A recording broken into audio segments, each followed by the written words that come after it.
مجھے صلاح الدین یاد آیا اور میں بہت رویا.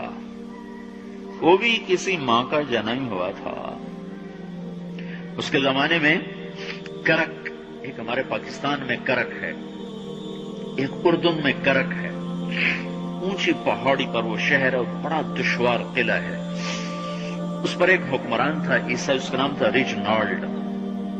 تو کرک کے قریب سے قافلے گزرتے تھے حج کے. تو اس نے ایک دفعہ حاجیوں کے قافلے پہ حملہ کیا اور کہنے لگا بلاؤ اپنے محمد کو تمہاری مدد کرے، اور سارے حاجیوں کو تعطیق کر دیا. اور دوسری دفعہ اس نے بحری بیڑا تیار کیا اور مدینے پر حملہ کرنے کے لیے وہ بندرگاہ تک پہنچا یمبو کی، لیکن موسمی حالات سازگار نہ تھے تو واپس ہو گیا. تو حطین کی لڑائی ہوئی ہے فلسطین میں، جس میں سارا یورپ اپنی طاقت کے ساتھ میدان میں اترا تھا، اور ادھر تنہا صلاح الدین ایوبی رحمت اللہ علیہ اکیلا اس لشکر سے ٹکرایا تھا. اور انہیں اس میں ساری رومن امپائر کو شکست ہوئی تھی. تو بڑے بڑے بادشاہ اس میں گرفتار ہوئے. تو اس میں ریجنالڈ بھی گرفتار ہو کے آیا. تو کوئی 12 بادشاہ تھے ریاستوں کے جو سامنے اس کے پیش کیے گئے. تو پیاس کی شدت سے سب کا برا حال تھا. تو صلاح الدین نے سب کو پانی پیش کیا، ریجنالڈ کو نہیں پیش کیا.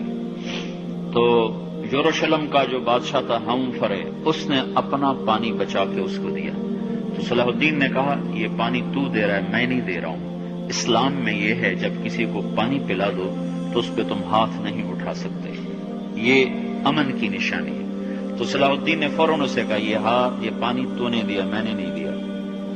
تو پھر انہوں نے ریجنالڈ کو اسلام کی دعوت دی کہ تو مسلمان ہو جا، میں تجھے دعوت دیتا ہوں. اس نے انکار کرنے کا، میں نہیں ہوتا. تو انہوں نے کہا میں نے تیرے قتل کی 2 دفعہ قسم کھائی تھی.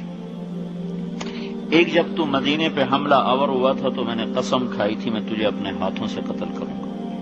اور دوسری دفعہ جب تم نے حاجیوں پہ حملہ کر کے کہا تھا بلاؤ محمد کو، تو میں نے قسم کھائی تھی کہ مجھے اللہ نے موقع دیا تو میں اپنے ہاتھ سے تیری گردن اڑاؤں گا. آج محمد کا ادنا غلام